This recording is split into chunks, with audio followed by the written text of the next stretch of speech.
Rosalie looks at Vera with concern. Vera's eyes steady her. I'll be fine. Stay in the RV. She and Kai step out together.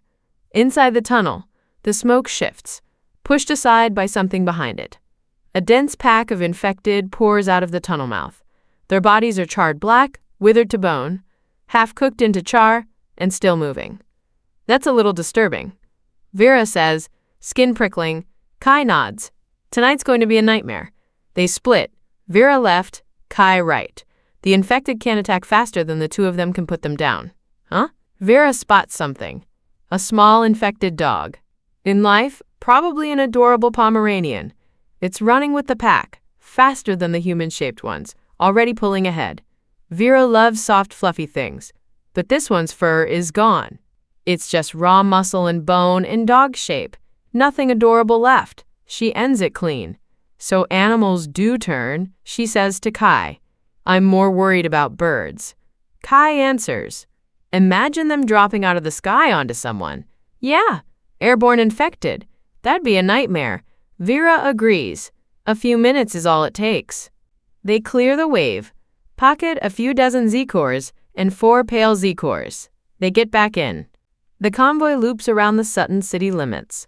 By noon, everyone's gathered in the lounge of the RV. Rosalie's mother is doing better. She comes down with her daughter. After greetings, the talk turns to Bex's new gift. Bex, what did it feel like? Tate is more excited than she is. Like my body filled up. A warm current running through me, Bex says. Awakening an Earth gift feels strangely familiar to her. As a kid, I'd lie on the dirt in the fields, just breathing in that smell. She explains it like a memory. Bex easily condenses a sphere of dirt in her palm. It moves with her, fluid, like an extension of her hand. Rosalie watches with a touch of envy. Bex, your control is incredible. She knows she won't reach that level herself. The two of them swap notes on gift control. Vera pulls a spread of Cantonese dishes from her spatial pocket. Shrimp dumplings, a clean radish broth, wonton noodles. The medical compounds from Selu are pulling everyone back fast, but the old wisdom still applies. Eat clean while you heal. Everyone needs the calories. The talk drops. They eat. After the meal, Vera gets a message from Selu. Chelu. The patrol vehicles arrived. Let's trade. Vera. Done. At the agreed rates, the system deducts 450 Z-cores and 16 pale Z-cores. In return, Vera receives 50 cellular regeneration vials, 10 bioenergy vials, 20 medical nanobot cartridges, and 1 patrol-class RV. Her Z-core stash is nearly wiped clean again. Vera. No more meds needed for now. With 2 RVs in the convoy and the lesson from Chase still fresh, another stunt like that won't happen. AVA. Stop the vehicle. The others give her puzzled looks. She slips out without explaining and walks a short way off. Then she materializes the patrol RV. It's taller, heavier, more imposing than the F-11. Not flashy, but it carries weight just sitting there. Tate and the others scramble out fast. Vera, this is for us? When he sees Vera's small, confirming smile, he flings himself forward to hug her. Kai catches him mid-lunge. Tate peeks around Kai's shoulder, yelling, Vera, I love you forever! Then he sees Kai's face and immediately pivots. Brother-in-law, I love you too. Quentin sighs and drags him off. Come on, let's see inside. Everyone, Vera included, climbs aboard. The patrol RV is different from the F-11 less lounge space. Instead, 4 sleeper cabins built like soft-berth train compartments. Each cabin has 2 bunks, 4 people per room. The back end holds nutrient water, ration storage, and a weapons rack. The onboard AI is named David. Vera has already keyed Quentin's crew in as authorized residents. She loads their supplies into the rear storage. David, follow AVA. Vera commands. In the Federation, 2 vehicles could talk to each other directly. But here in the collapsed world, there's no signal grid. AVA and David can only run their own cabins. No external comms. Quentin, Tate, Bex, and Dr. Lane stay on the patrol RV to rest. Vera and the rest head back to the F-11. Now they can keep moving even through the night. The whole day rolls on the road. Just like Kai predicted, They hit a few hordes. Vera and Kai handle them clean. Her Z-core count is finally enough to upgrade the system. After feeding the whole haul in, that familiar wave of exhaustion hits the systems at Tier 3. Upgrade progress. Tier 3. 25 of 10,000. Next tier needs 10,000 Z-cores. Vera tells the system to start scanning. Host system. Connect a new dimension. Searching. Connection successful. Connected to the cultivation realm. Vera perks up. Finally, out of the sci-fi lane and into the mystical one. She fires off her usual opener. Hello, I'm from a post-collapse dimension. Open to trade? She uses this line on every new partner. The reply comes back almost instantly. Same energy as Aaron from the old world. What the hell? Vera blinks. The cultivation realm also uses what the hell. The other side floods her with messages. Post-collapse? What kind of collapse? Heat death? Ice Age? 2012? Infected? Horror rules survival? What era are you in? Vera tries an English message. How are you? Reply, I'm fine. Thank you, and you? Vera, friend. This is the cultivation realm, right? Jan grew up getting mocked for his name. It sounded like a brand of off-brand cough syrup. Then one year, a cultivation web novel exploded online. The protagonist shared his name. The line everyone quoted, "Don't write off the underdog. The wheel turns." Suddenly, Jan's classmates called him Underdog Jan. Half teasing, half because he was still living the poor kid half of the saying. Jan used to dream of transmigrating into a cultivation world, becoming the chosen one.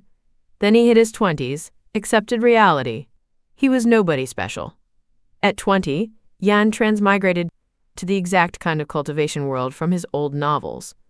But there were no fighter ranks, no fighting master tiers, no battle chi transforms into a horse. Just a generic cultivation realm. Jan dug through the storage ring his predecessor left behind. No legendary ancestor inside. The anti-inflammatory medicine had no medicine in it. Lucky break. The heavens gave him peak talent. When the elders measured his roots, they were stunned. One of the 4 sacred lands picked him up. He sailed in as the top prodigy of his generation. He's still worried he wasn't the protagonist of this story, just a mini-boss waiting to be put down. So Jan stays careful around women. He doesn't want to accidentally steal the protagonist's love interest. He has a plan ready. If someone shows up spitting iconic lines, he'll kneel and crawl out of the way. Clear the road. Protect the timeline. That moment hasn't come yet. Instead, a different bug found him. The trade system. Jan pours his soul out to Vera. You have no idea how rough it is over here. Inside the sect, the elders and disciples are all hooked on alchemy. They forget to eat. The elders won't even let me visit the mortal realm. I haven't had a good meal in forever. The land here is huge. Every cultivator has their own mountain. Everyone's in closed-door cultivation. I have no one to talk to. I'm dying. Vera bites back a laugh. Sounds rough, honestly. Jan has been bottling it up too long. He doesn't stop. Vera just lets him talk it out. Finally, Jan asks, So, what about you? You transmigrate into a collapse? Vera, no. This is my original dimension. It's 2022 over here. Call it a biocollapse. Jan sucks in a sharp breath. Oh, biocollapse. That's brutal. I played Resident Evil once. Almost wet my pants. Glad I didn't end up there. Vera thinks of the Charred Infected from this morning. Yeah, it's exactly that bad. Jan keeps going. I was going to ask for food, but you're probably running on empty too. What do you need from me? He gets a little proud. Aside from the loneliness and the bad food, I'm doing pretty well. Vera says nothing. She sends him 2 cans of Coke and 2 bags of chips. Jan, you're terrifying. In a post-collapse and you still have this? Vera smirks. I can connect to a modern-era dimension. Jan, your bug is bigger than mine. You must be set on supplies. I've got a stash of low-tier pills lying around, but you need foundation building stage to use them. Vera, mind sending one over for a test? I have a gift. I've been through gene modification. Might still work. Jan agrees. He digs through his storage ring, pulls out an old mind-settling pill, and a marrow cleansing pill and sends them. Vera holds the 2 pills in her hand. They look like nothing. 2 gray pellets? She isn't sure a mortal like her can use cultivation pills. She pings the system. Host system. Can I take these? The system answers easily. You've used the gene serum. Your genes are unlocked. You can handle both pills. Vera follows up. What if someone only has an awakened gift? No gene serum. System. Severe physical shock. Survival depends on luck. So mind-settling and marrow-cleansing pills need gene serum first. As the gateway? Vera pushes another question. Can ordinary humans, pre-awakening, take the gene serum? System. Yes, but pain doubles. And if a normal human takes gene serum first, then the pills. Odds of awakening a gift actually rise. Something clicks. Thanks, host system. Vera fires the order at Jan. Both pills work for me. Can you supply at scale? Jan. Should be fine. I'll trade with outer sect disciples. Vera. Got communication talismans on your end? Our radios are dead. It's a pain. Jan. Of course. Throwing some in. Vera relaxes. Perfect. You only want modern junk food? I've got Z-cores from infected brains. Want a sample? Jan. More snacks the better. Send the Z-cores over. I'll send spirit stones back. See if you can use them. They exchange. Z-cores one way. Spirit stones the other. Jan. Z-core energy reads different from spirit stones. Less of it, too. Useless to me. Vera senses the spiritual chi in the spirit stones. She can't absorb it either. She sets the idea aside. She pulls a heap of snacks and fresh-cooked meals from her spatial pocket and pushes them through to Jan. Jan sends back 10 mind-settling pills, 10 marrow-cleansing pills, and 10 communication talismans. Jan. Whoa. So much good stuff. I'm down to scraps on my end. I'll grab more pills fast. 1 talisman per person is enough. Vera. Great. No issue. Knowing what to expect this time, Vera finds a comfortable seat before swallowing both pills. If it hurts like the gene serum did, she can take it. But it doesn't. There's no pain. Instead, a warm current spreads through her, leaving her body lighter, cleaner. And just like in cultivation novels, a layer of gray sludge surfaces on her skin. She knows the drill by now. Pills require a shower after. Vera washes off fast and starts taking stock of what changed. Before, controlling space felt like swinging a weapon she had to grip tight. Now it feels like moving her own right hand. Natural, smooth, no resistance. A thought, and space responds. Her body's sharper too. She used to be slightly nearsighted. Now everything snaps into focus. Old childhood ailments she'd carried for years, gone. Where the gene serum just amplified her body, the marrow cleansing pills scrubbed the impurities out, raised her ceiling. AVA, stop the vehicle, Vera says. She has enough stock now to upgrade the whole crew. And per the system, civilians who take gene serum and pills have higher odds of awakening, a gift. Quentin and Tate would jump at that chance. The RV stops. Everyone climbs out. Vera. What's up? Quentin asks. Nothing serious. Just need to share something. She pulls out doses for everyone. Kai and Rosalie have already had the gene serum. The rest get a full set. Rosalie's mother is older. Vera and Rosalie decide together. They're not putting her through the pain. This is gene serum, mind-settling pill, and marrow cleansing pill. Vera explains. Gene serum first. That unlocks your physical ceiling. Then the pills strengthen your mental energy and clean out your body. Wait, we're cultivators now? Tate gapes. Vera, thank you for everything you keep doing for us. Beck says quietly. Rosalie and Kai don't waste time. They take the pills immediately. I feel like Rosalie can't put it into words. She just demonstrates. She spreads her hand. A water sphere forms easy as breathing. Her hands shape it like dough, pulling it into any form she wants. Her gift control has jumped levels. My mental capacity's way up too, Kai says, pleased. He pushes his sense outward, linking everyone at once. The group all reacts at once. What? What is this? The voices echo inside their heads.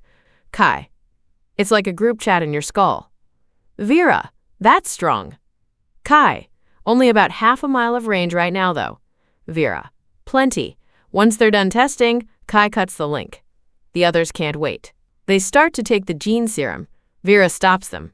Don't get back in the RV and brace first. This part, it hurts, she says. And here, communication talismans. She glances at Kai. Not as smooth as your headset, but no power drain, no distance limit. One each. Activate with a drop of blood. She sizes up the group on the patrol RV.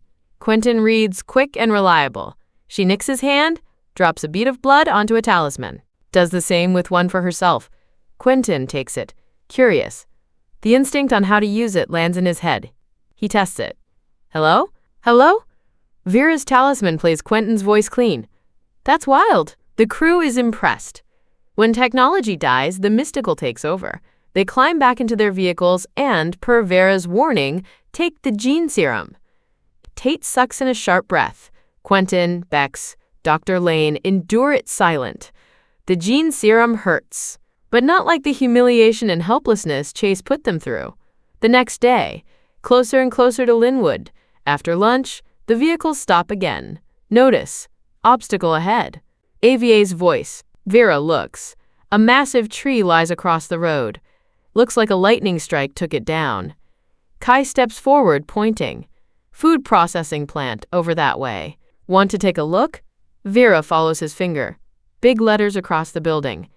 Crown Foods, figuring they're stopped anyway. Vera, Kai, and Rosalie head out. Quentin and the others follow. A group emerges from both sides of the road. The leader is a middle-aged man. Gut, ruddy face, easy smile. Where are you coming from? His eyes drink in the RV. Surprise! Appraisal. Vera arches a brow. Where are you coming from? He stalls a beat, then laughs. Don't take it wrong. We're not hostile. We've set up a base here. You're welcome to come look. More people, safer for everyone. A base? Vera asks. How many gifted? The men glance at each other before answering. 5. Enough to keep things safe. What about your side? His eyes keep flicking, trying to spot who's a gifted. Vera holds back. Just me. He clearly doesn't buy it, but doesn't press. That vehicle of yours. He can't help himself. Where'd you find it? Vera. Cool. Not your business. He flickers. Annoyance.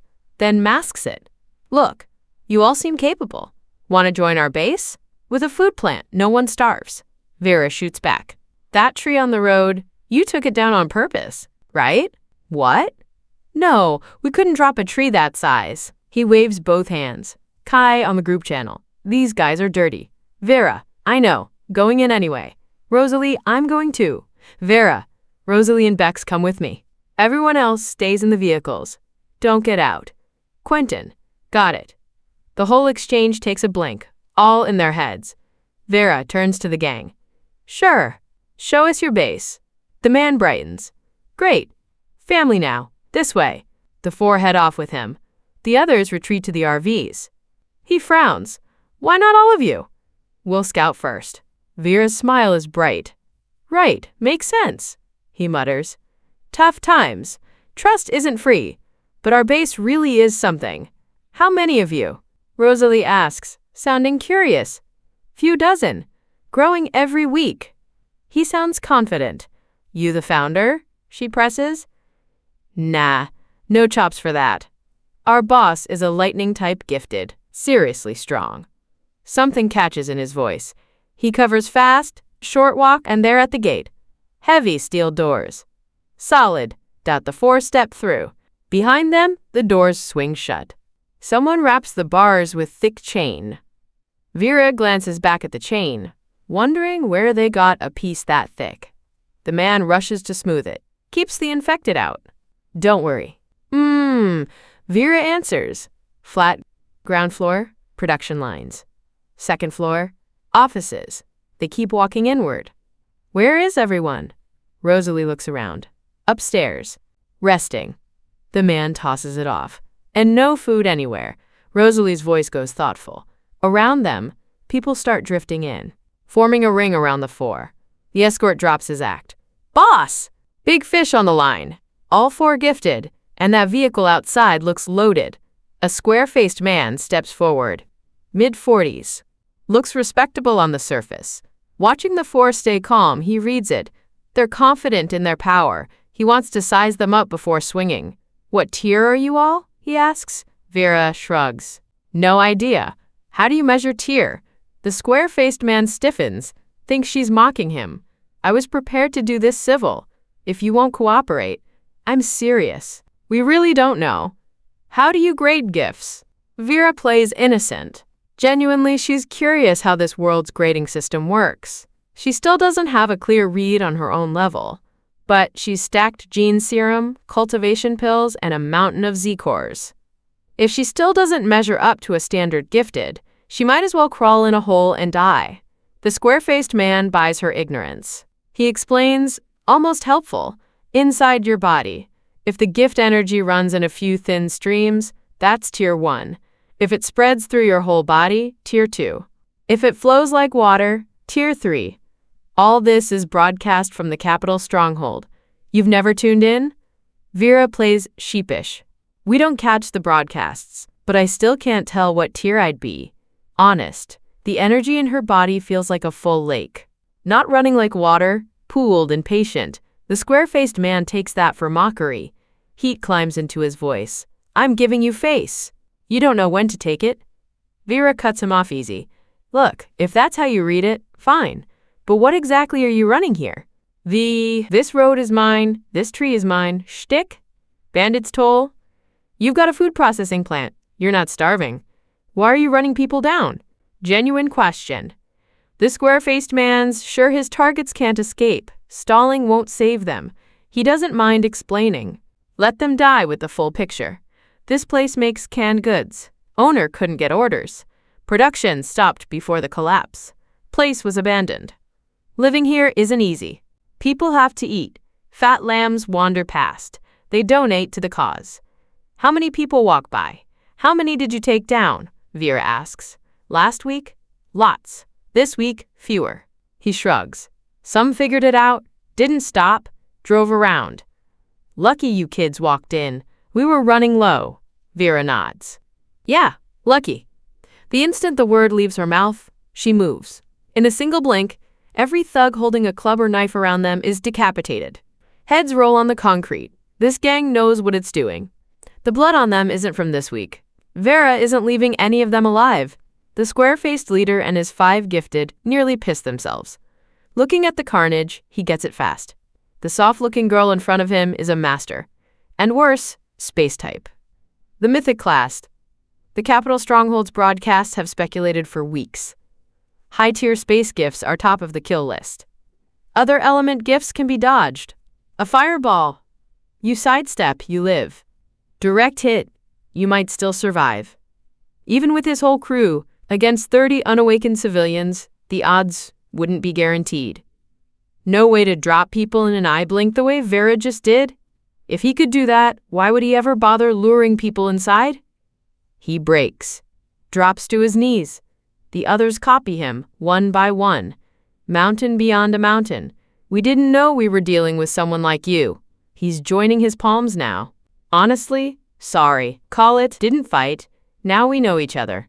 Call it a fart in the wind. Let us walk. Vera, on the group channel. You two want to practice?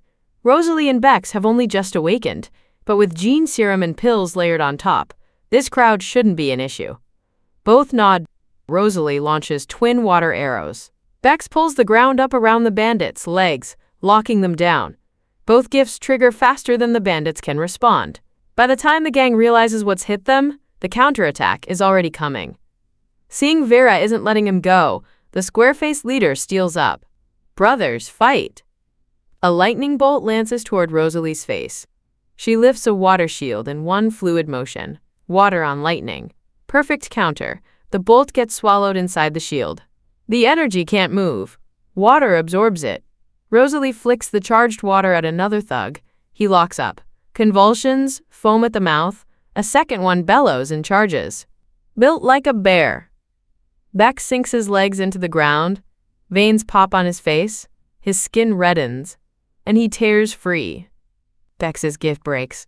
Her face pales. He's strength type. Hardened body. Raw power. He's almost on her. Kai steps in, a light touch to the man's head. The body locks up. Kai doesn't end him. He leaves it to Rosalie. She fires another water arrow. It punches through the man's throat like a target dummy. Seeing Rosalie distracted, the square-faced man pulls his lightning surge. A heavier strike pushed at her. Rosalie raises another water wall, but the surge is too dense. She can't absorb it cleanly. Bex layers an earth wall right behind the water. The lightning hits water, slows, hits earth, and just discharges, sparking uselessly on the wall. The other gifted are fire and metal types. Weak, both deflected easy. What if we drown them through their own faces? Vera tosses out on the link. Rosalie's voice lights up. Vera, you're awful. I love it. She does it. Small water spheres, sealing onto each man's face like masks. They can't breathe. They can't see. Panic takes them. They claw at the water, but the spheres won't release. They lock onto the airways.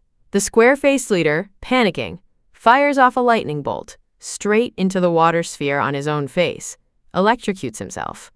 Spasms, second by second, the thrashing weakens. Then stops. This trick has counters. The gang just panics too hard to find one. The fight ends. Only Bex's face is still off color. This is her first time killing a person directly. She knows they earned it. The weight still sits on her. Vera notices. She pulls a tin of mints from her pocket and offers it. Thanks. Bex is a little surprised Vera reads her this well. She slips one into her mouth. The nausea fades. There are more upstairs, Kai says. They stay alert. Climb the second-floor staircase. The doors up here are chained shut. Vera carves through one without effort. Inside. People. Old, young, men, women, maybe a dozen. They're still curled up on the floor when Vera opens the door. They had you locked in? Rosalie asks. A young man answers. Yes. They don't know what happened downstairs. Most look hollowed out, past feeling. We ended them. Rosalie says gently. You're free. Their heads come up. Disbelief. For real? The young man can't believe it. You're gifted? Rosalie nods. The rest finally process it. Sobs break out across the room. Once they're calm enough to talk, the picture comes together. The square-faced gang were prison inmates. The collapse hit, several awakened gifts, and they walked out of their cells. They killed the food plant's owner. Took the building, but it had stopped producing. There was no food left. So they started robbing travelers, lying to them, killing them. When they learned Brain Z-Core's boosted gifts, they started stalking civilians as infected bait. The fear was entertainment. How can people be like that? Rosalie's voice is hard. Miss, can we come with you? An old man pleads. Rosalie looks at Vera. Vera thinks for a beat. Yes, we're heading to Linwood. There's a base. You'll need to find vehicles and follow behind us. The group's faces light up. Thank yous everywhere. They follow Vera out to the road. They see her RV. They freeze. The old man's eyes flash. Miss, your vehicle's big. Wouldn't it be easier to take us along? The others jump in, envy in every glance. Vera, flat. No. Why not? The old man's brow knits. There's only 4 of you. You've got room. Rosalie answers for her, irritated.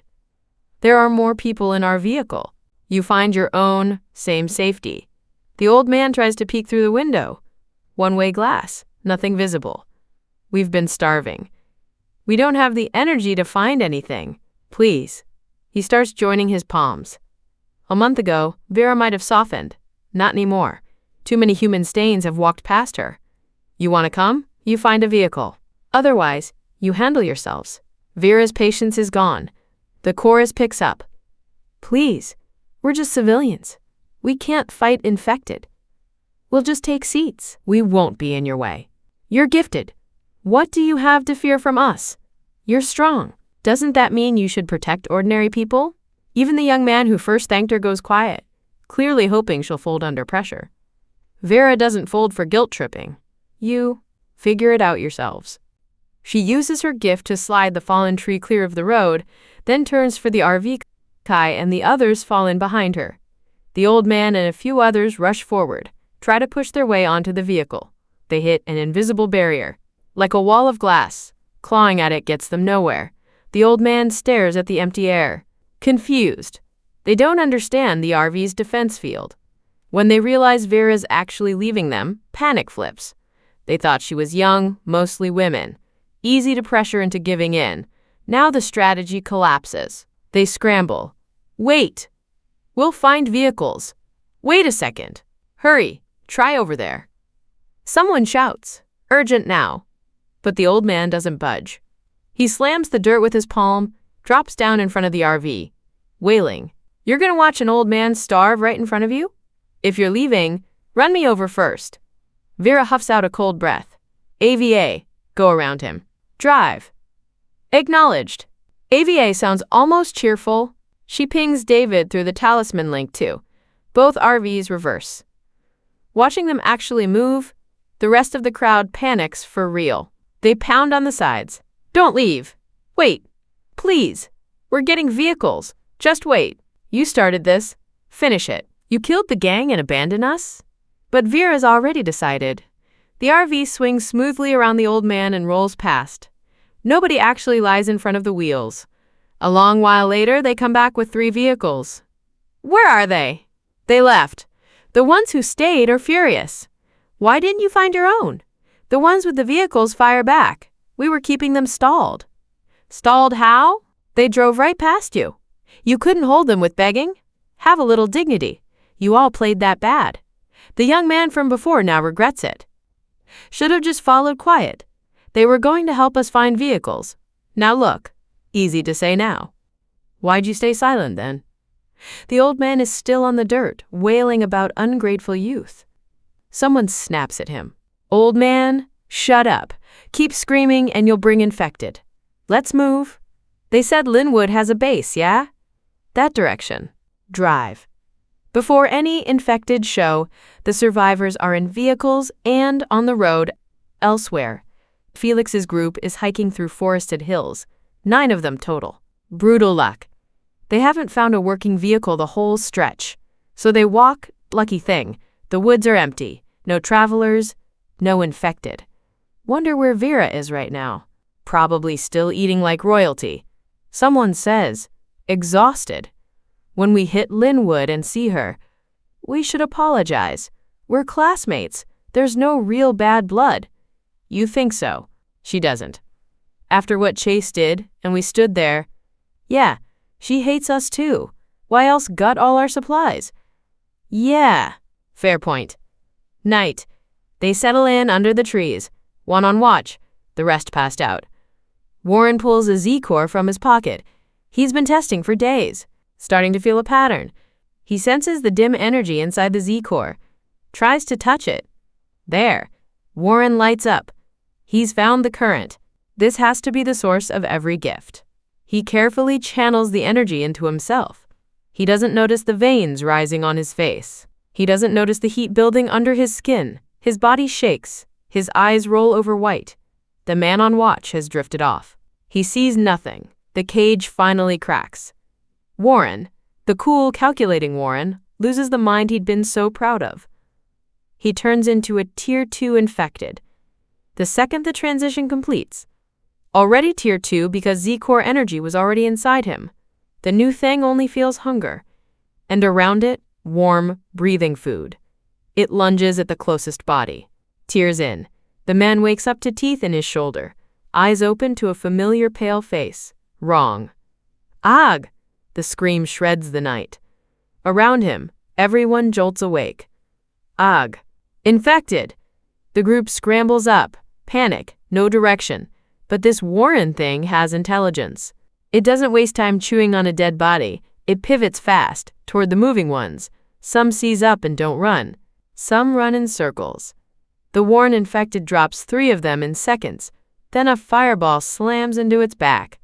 It feels the threat, drops the bloody mess it was holding. It turns toward the fire. Felix is scared. But he doesn't run. He plants his feet, wants to fight. His gift is still Tier-1. It's not enough. After a few exchanges, the Warren infected has only a bruise. Felix's gift is almost empty. He starts thinking about retreat. But the Warren thing reads weakness. It's not letting prey go. Gifted flesh is delicacy to infected. Their fastest route up the tier ladder, Felix, burns through everything.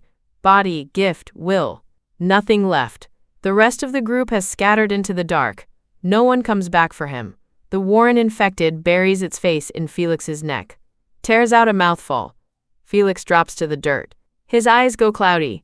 Meanwhile, Kieran and Bex are still on the road together. After the group dumped them, they got lucky.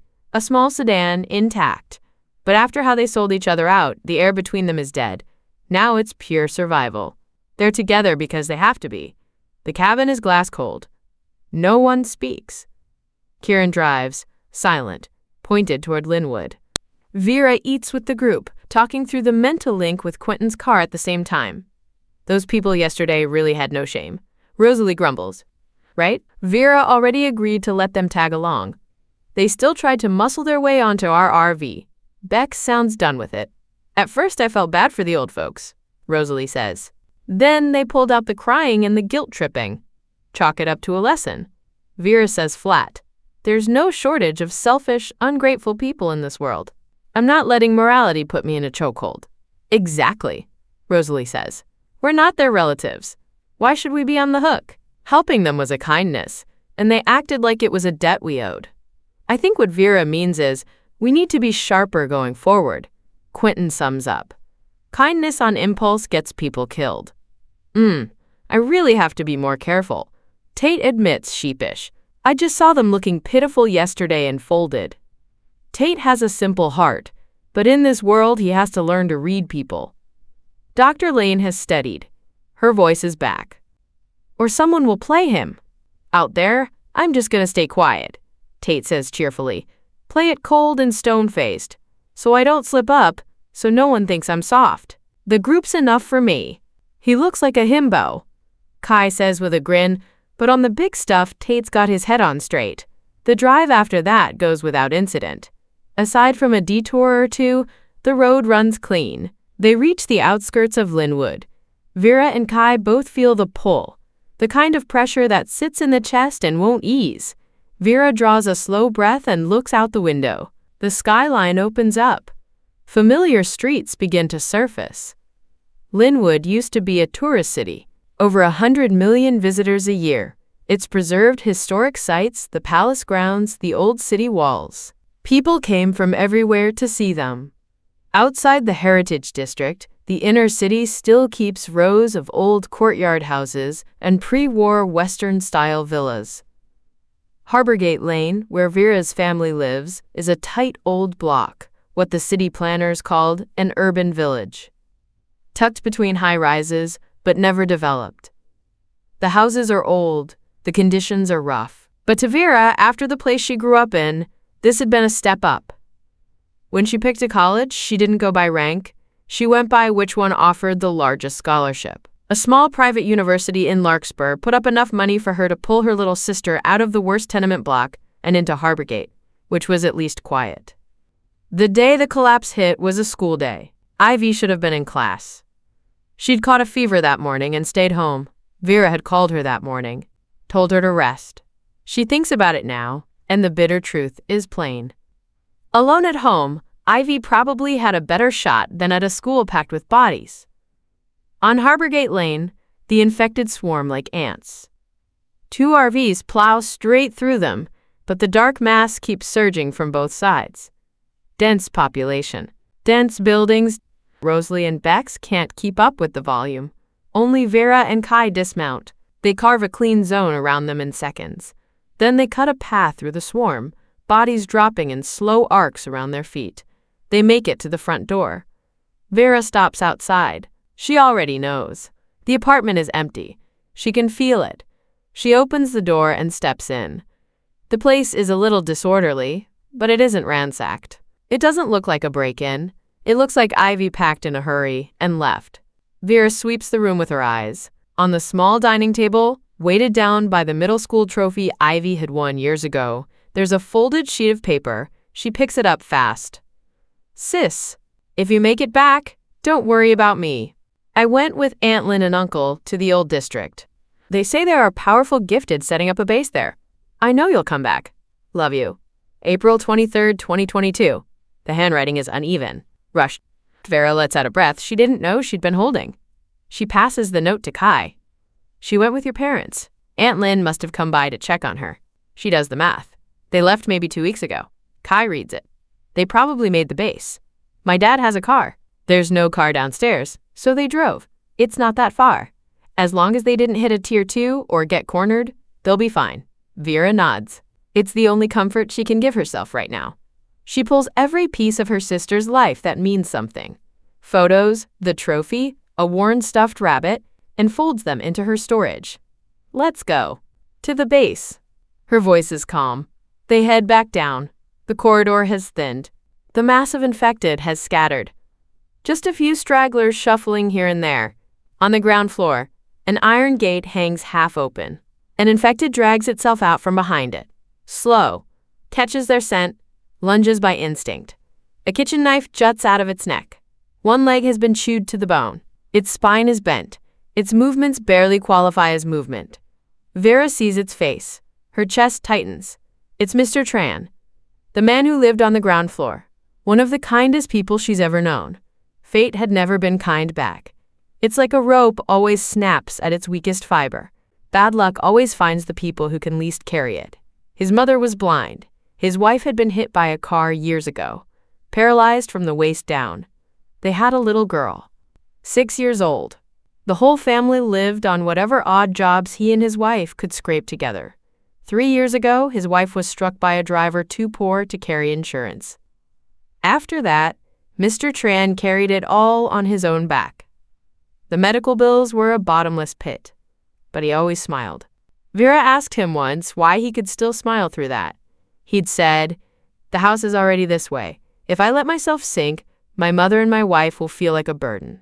I'd rather take more weight than let them feel like they're the reason for the weight." After Vera and Ivy moved in, he used to bring them fruit, a little meat sometimes, said the girls needed to eat. Vera resisted at first.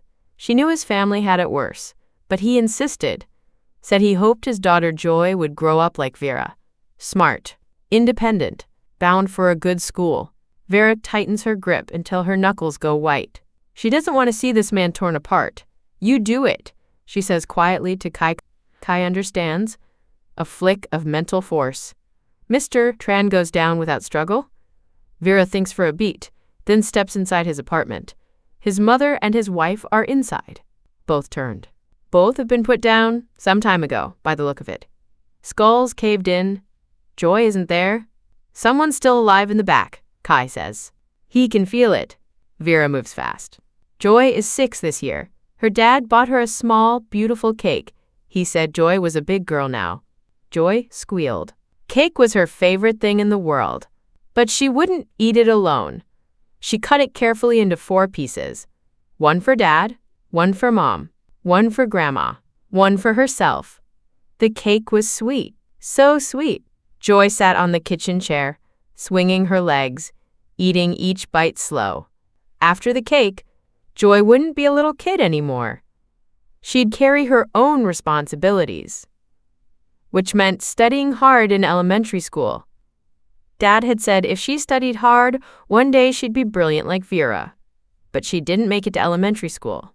Everything changed. Grandma and Mom turned into something else. Their faces went wrong. They lunged at Dad and bit into him. No matter how he called their names, they didn't respond. Joy saw the blood on her father's legs. She started to cry. Her crying drew Grandma and Mom toward her. Their eyes locked on the little body in the corner. Joy stumbled back, panicked. She tripped on a power strip and fell. Her father had no choice. He grabbed the metal thermos from the table and brought it down, again and again, until Grandma and Mom stopped moving. His face was ash gray. "Joy, don't be afraid."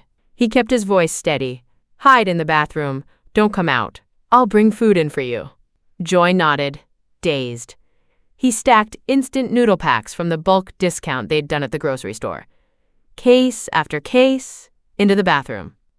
Pots, basins, buckets, filled them all with water. Joy, you have to eat slowly. Ration it. Just hold out a little longer, okay? His voice was gentle. Promise me, hold out. A police officer will come for you. If you only hear noises outside, don't come out. Don't say a word. Only when you hear someone tell you they're here to rescue you, only then think about opening the door. Do you understand? Joy had never heard her father sound so serious. Was it because she was a big girl now? He pulled her into a tight hug, held her a long time, looked at her like he was memorizing her. Daddy, why are you crying? Joy asked, innocent. It's nothing, sweetheart. He closed the bathroom door. Daddy, where are you going? Joy began to panic. She pounded on the door. Joy! His voice went hard. Did you forget what I said? Stay in there. Don't make a sound. Joy froze. She didn't want to make Dad mad. She told herself she would be a good girl. She would listen. What Joy didn't know, outside the bathroom door, her father was already losing the war with his own body. He bit down on his tongue to keep himself lucid. He picked up a paring knife from the kitchen counter. He closed his eyes. He drove the blade into the side of his own neck, clean and without hesitation. He died as a man. But the cut missed the brainstem. He rose again, wearing the shape of an infected, and there he stayed, for weeks. Until today, when he heard voices from outside and lurched against the door, trying to claw his way out. By chance, the door swung open, right at Vera as she came down the stairs. Vera stands at the bathroom door now. She can feel someone alive inside. She turns the handle softly. The door drifts open. A small figure is curled in the corner, knees pulled up to her chest, face buried in her arms, shaking. Around her, torn noodle wrappers, empty basins. Every drop of water gone. Joy? Vera says, careful. The voice is familiar. Joy lifts her head. Her face is still raw with fear. A moment ago, she had heard noises at the door. She had nearly screamed, but she remembered her father's words and bit down on her lip and stayed silent. And then the door opened. And it is Vera. Joy's mouth crumples. Tears spill over. Vera moves to her without a thought, pulls her in, hand light against the small back.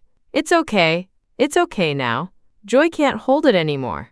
The weeks of terror break out of her in one ragged sob. But she shuts it down quickly, too quickly for a child. She is sharp, and she has already guessed. Daddy is gone. So she doesn't ask. She doesn't ask where he is. Come with me from now on?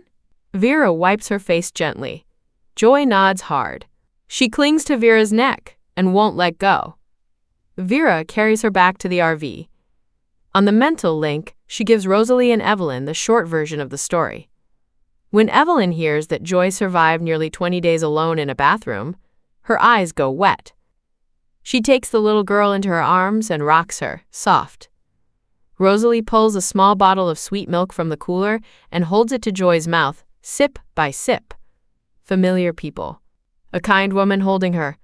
Sweet milk on her tongue. Joy's small body starts to settle. She falls asleep in Evelyn's lap. She'll bunk with us in the back cabin from now on, all right? Evelyn asks on the link. Sure, Mom. You take her. I'll spread a futon on the floor, Rosalie answers. Thank you, Aunt Evelyn, Vera says. Sorry to put this on you. Don't be silly. Joy is adorable, and it's something I can do to help. I can't fight the infected, but I can take care of a child. The RV rolls forward again, heading for the old district. The streets are still thick with them. This area used to be packed. Wholesale workers, delivery drivers, vendors stocking up for the May Day holiday rush. Now there's nothing but slow shapes drifting under the street lamps. A May breeze lifts a glossy paper tourist flyer off the sidewalk. The slogan reads, Walk the old streets, listen to history, taste the culture. The paper slaps against the face of an infected. Vera watches her hometown turned into a graveyard. The weight settles in her chest. She drives past pieces of her own life. The corner store where she and Ivy used to buy ice cream. Their old middle school, 2 blocks down. The community center office on the next corner. The place she had to walk into too many times when she was a kid. She watches it slide by the window. Memory sits behind her ribs like a fist. There, Vera says suddenly, in a second-floor window of the community center building, behind iron security mesh, someone is waving a cloth, waving hard. Vera looks closer. It's Nora Feng. Nora is a caseworker, 13 years older than Vera. When Vera was small and first went to the community center to apply for aid, Nora had just started the job. The senior staff had told her no.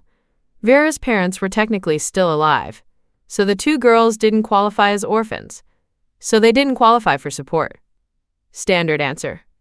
Standard door slammed. Only Nora had actually cared. She dug into the legal code. She fought with her supervisors. She made it her problem until Vera and Ivy were granted orphan status aid on a technicality. After that, Nora kept an eye on them, told them to come find her if anything happened. Vera had treated her like a real older sister. Vera is already out of the R. Vikai goes with her, automatic. This block has fewer infected than the residential ones. The two of them clear a path fast. Vera knocks on the office door. It opens. Vera, it's really you. Nora's eyes well up. She'd recognized Vera from the window, but she hadn't dared believe it, not until Vera stood in front of her in the flesh. She lurches forward, wraps her up. Vera holds her back. Nora, there used to be another caseworker in this office. On the day of the collapse, the other woman turned. Nora had just come out of the bathroom when she ran into her colleague, already wrong, already lunging. She'd shoved her way back into the bathroom and locked the door. She thought it through. The bathroom had nothing in it. She couldn't survive in there long. So she grabbed the toilet plunger off the wall, set her jaw, and yanked the door open. The infected was still standing right outside. Nora jammed the rubber cup straight into its face. Her colleague had a wide, round face. The plunger sealed. It staggered like a fly with no head. Nora made for her own desk, grabbed the crystal recognition trophy off the shelf, the one local residents had given her, brought it down on the infected skull, over and over, until it stopped. That day, only she and the other woman had been working the second floor. Lucky for her, the next office over was stocked with donation supplies that hadn't been distributed yet. Crates of food, bottled water. That's how she'd lasted this long. Vera brings her onto the RV. With one more passenger added, Nora stays on Vera's side for now. They'll move her to the second RV when it's time to sleep. Vera, where's Ivy?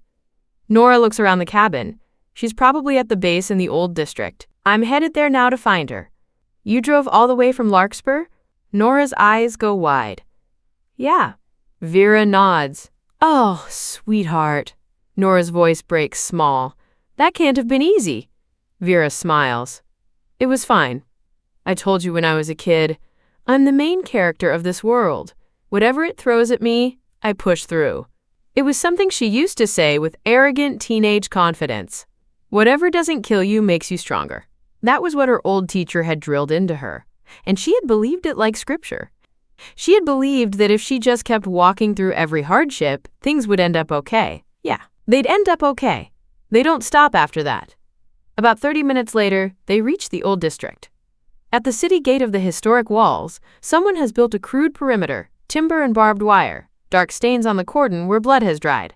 On the wall itself, more than a dozen people are patrolling. The two RVs pull up to the gate. The gate creaks open. Two men jog out, drag the barricade aside, leave a gap wide enough for the vehicles. Once the convoy is in the tunnel under the gatehouse, a man signals them to stop. He motions everyone out. Vera and the others comply. Anyone hurt? A man in a red armband asks. Loud? No. Vera answers. The man sweeps both RVs up and down. He whistles low. Where did you get those? They look bulletproof. Vera smiles. Doesn't answer. He pulls out a clipboard. Any gifted in the group? He glances at the lineup. Old, young, mixed. He grins. Has to be, right? Vera nods. Yes. How many? What types? He keeps pushing. Look, gifted get a very different deal in this base than civilians. If you want it good, you tell me straight. She thinks about it for a second. 4. Space. Mental. Water. Earth. She's already at the level where she could take everyone on this wall by herself. Information doesn't cost her anything anymore. And if the leadership of this place actually has people's interests at heart, accurate intake will get the group placed well. Bases need gifted. Bases reward them. Damn, the man scribbles. Strong lineup. He picks up a walkie-talkie and steps aside to call it in. Yeah, got it. Okay, I'll bring them over. He turns back to the group. Leadership likes the look of you. They've put you in a courtyard manor. Come on, I'll walk you there. The rest of the group climbs back into the RVs. Vera and Kai walk alongside the man on foot. Anything in this base we should be careful about? Vera asks. He thinks. Then he laughs, loud. With your kind of muscle? Just don't pick a fight with leadership or the 3 big factions. You'll be fine. Among the small, unaligned crews in this base, very few have 4 gifted. Only the 3 main factions have managed to recruit that many. A team with space and mental, 2 of the strongest categories, is already on the brass's radar. Vera and Kai exchange a single look. They both frown. This is nothing like the kind of base they'd pictured. Disciplined. Fair. Built around protecting people. If she's reading the man right, and she is, what he's actually saying is, you gifted can push the small fish around as much as you want. What he's actually saying, if she's reading him right, is, you gifted can push the small fish around as much as you want. If the gifted in this base are all like that, what is life here for civilians? Vera scans constantly as she walks behind him. There are people sleeping on bare mats on the ground, faces hollow, frames thin enough that she can see the shape of bone through clothing. The gifted look different. Their clothes are dirty, their faces aren't washed, but their color is healthy. Their bodies are full. Vera and Kai stand out by contrast. They bathe every day on the RV. They have clean changes of clothes. And the eyes, Vera can feel them. Hungry eyes sliding over her body, over Kai's, over the RVs. She can hear them murmuring without bothering to lower their voices.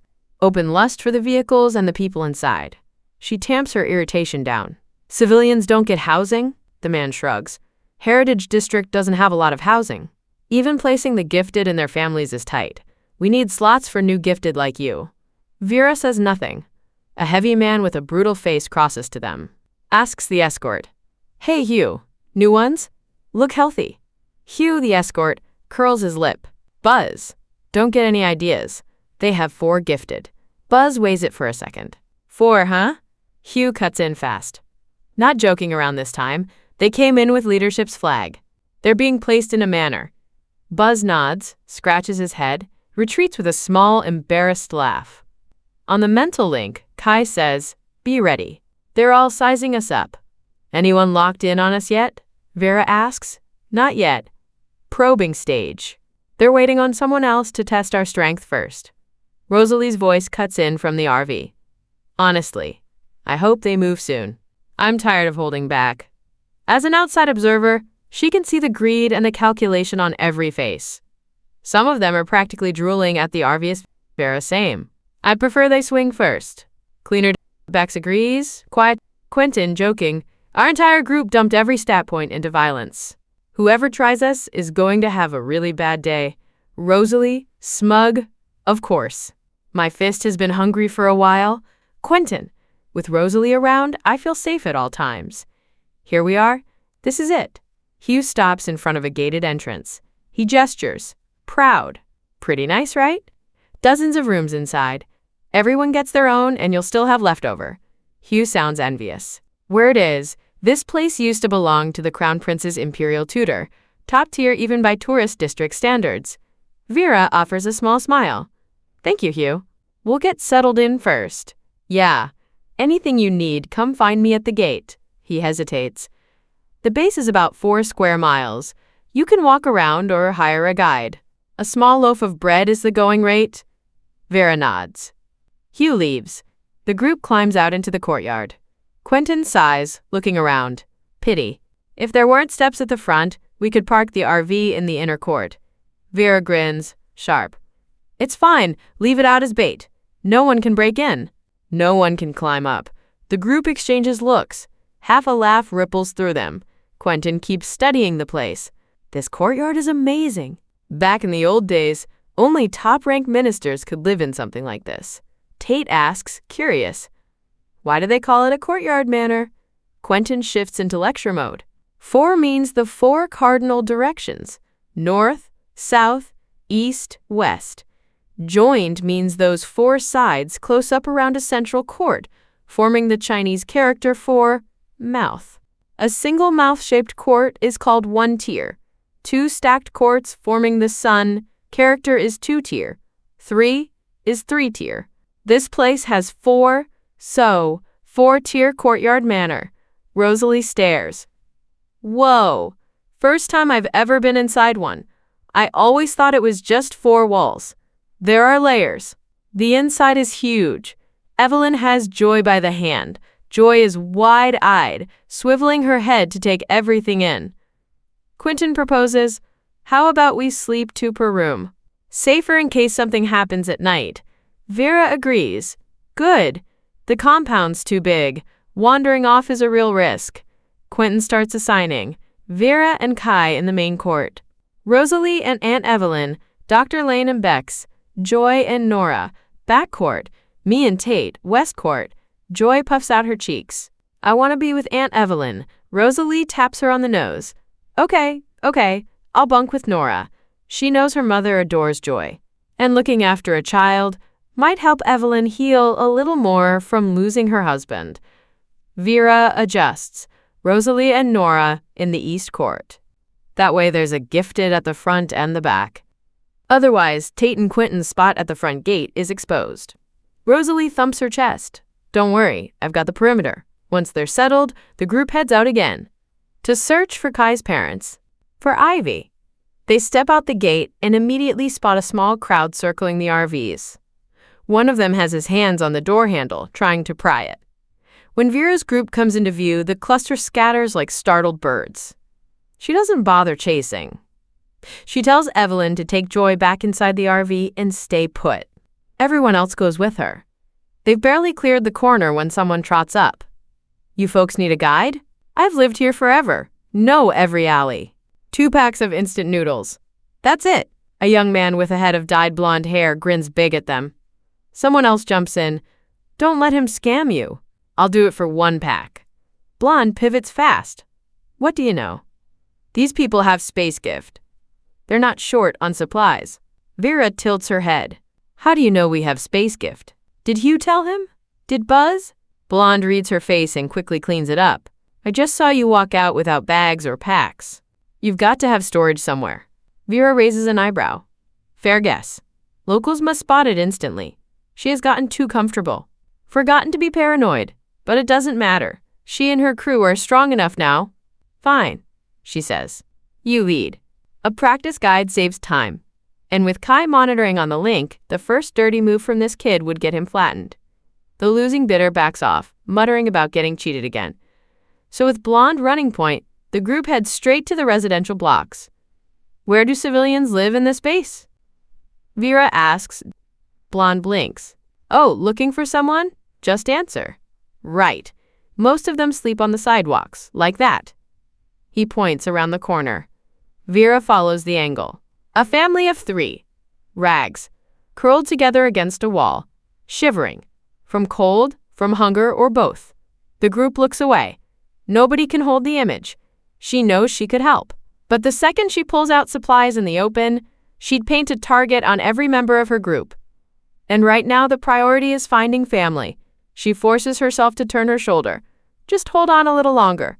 That's what she'll come back to fix. Later, Blonde keeps talking.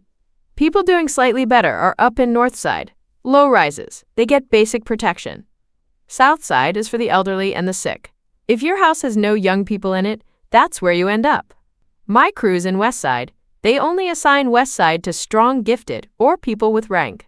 The old palace where the boss lives is there. East Side is run by the gifted factions and the gangs. Vera thinks for a moment. Take us to North Side first. Kai's father was a soldier, probably still capable, probably wouldn't be in the worst block. Ivy isn't fragile either. On it. Blonde turns north. This is the area. He gestures at a stretch of single-story houses. I actually live nearby. If anything comes up, you can come find me. I'm usually around the manor too. Vera looks at the rows of low buildings. Her chest goes tight. How is she supposed to find Ivy in this? She and Kai both have mental sense, but it tells them where life is, not who. You ever see a family of 3 around here? She asks, careful. A couple, mid to late 40s. A daughter, maybe 17, 18. Blonde squints, thinking. A girl. Short hair? Maybe. Ivy has short hair. Vera keeps her face even. Yes. Pretty sure I saw them around a while ago. Haven't seen them lately, though. A cold thing slides through her ribs. Don't read into it. I've been on errands over in Westside lately. Not really around here. He tries to soften it. Then, maybe because Vera looks fixed. Blonde starts knocking on doors. Asking neighbors. They all shake their heads. No memory. In an apocalypse, everyone is too busy surviving to track other people. But this isn't bad news. Not yet. It means Ivy and Kai's parents made it to the base alive, which means they're somewhere in this base now. Vera draws a slow breath.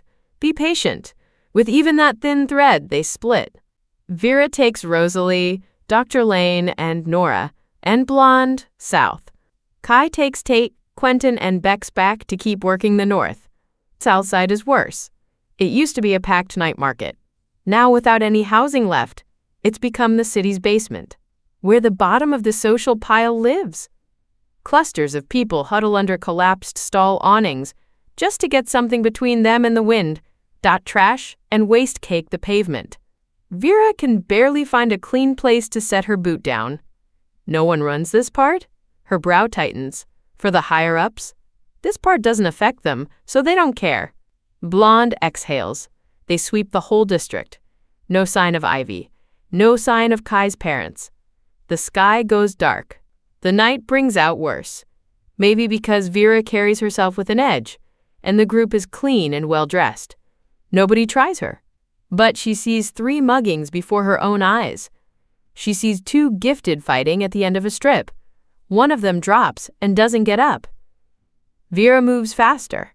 The worry is climbing her throat. If Ivy and Kai's parents have no gift, this is the kind of environment that takes them apart. By the time they get back to the courtyard manor, Kai is also just returning. He shakes his head. Nothing. Vera's chest tightens.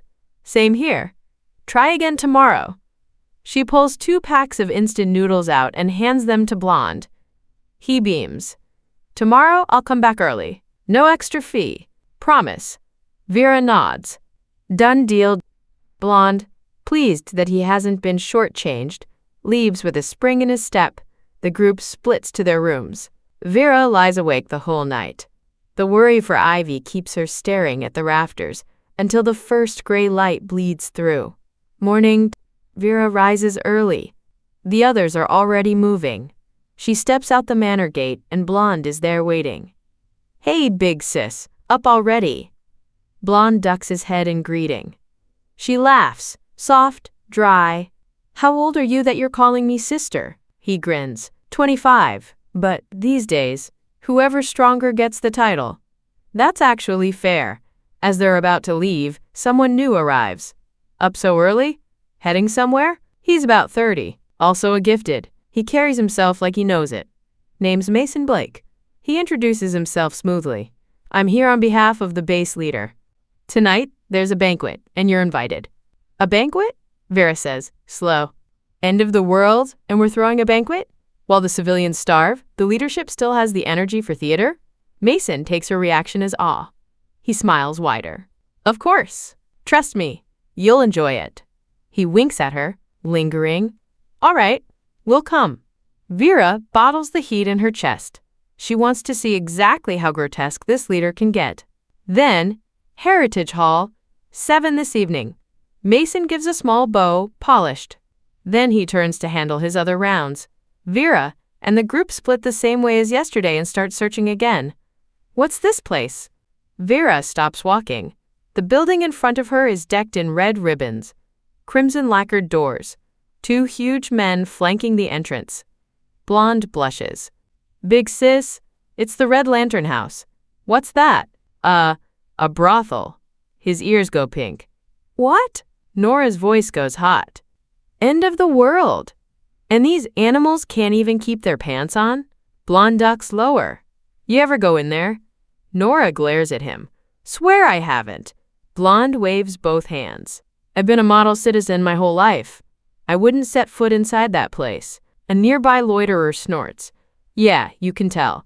Still got his cherry. Vera turns. The loiterer doesn't back down. He raises his voice. What's the problem with a brothel? Paying for it is better than dragging a woman into an alley, isn't it? Not all of them inside, sure, but most of them are volunteers. He keeps going, ugly grin spreading. Women have it easy. Lie down and earn dinner. We men out here have to actually risk our lives. Get out of here, Nora snaps. Why don't you spread your legs? You've got a hole too. A laugh ripples through the people listening. The man surges to his feet. You little... Vera steps forward. Her eyes go cold. You'll pay for that mouth. Her air alone is enough. He looks at her, at the clean clothes, at the way her crew stands at her back, fed and unbothered. In an apocalypse, a woman like her is either strong or backed by someone very strong. Either way, he is exactly the wrong kind of guy to be trying. The blood drains out of his swagger. Look, I didn't mean it. Misunderstanding. He smiles like a kicked dog and tries to step away. Vera lets out a low sound, a flicker of intent. The man's pinky finger separates clean from his hand at the base. He screams. Onlookers flinch back hard. He cradles his hand, white-faced, and runs. After that, no one in the surrounding crowd dares to say another word. Big sis. Blonde murmurs, voice dropped. That place, it's owned by the boss's little brother. Untouchable. I know there are women in there who were dragged in. When I first got to this base, there was a girl, pretty, on her own, and they took her. Vera's voice flattens. And the leadership knows. They know. The owner is a fire gifted, and his brother is the base commander. Nobody touches him. Vera says nothing. Rosalie and Nora curse the entire length of the walk. Late afternoon. Still no sign of Ivy.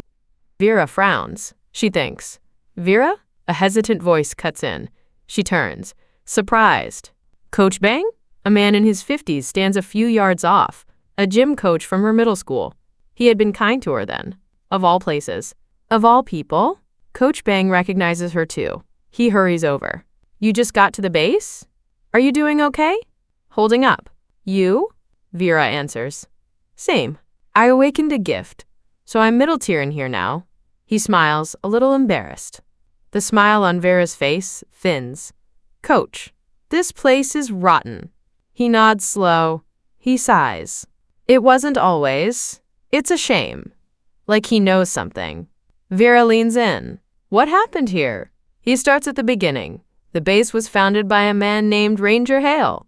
Hale had been a soldier. He'd come back to Linwood on leave to see family. When the collapse hit, his gift awakened, wind. Powerful, fast. He didn't just protect his family. He cleared a path for everyone he ran into. Saved hundreds. His sister was sharp. She suggested the Heritage District as the safest place to fortify. He listened.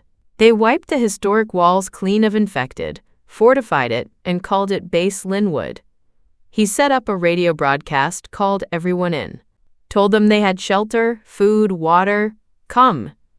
Back then, this base was thriving. People trusted each other. People rebuilt. But Hale trusted too much. He underestimated how cheap people could be. His sister warned him over and over to watch his own lieutenant. A man named Von Pierce. Hale wouldn't hear it. He kept saying his brother-in-arms would never sell him out. What Von Pierce did was worse than betrayal. A team of base gifted regularly went out on supply runs.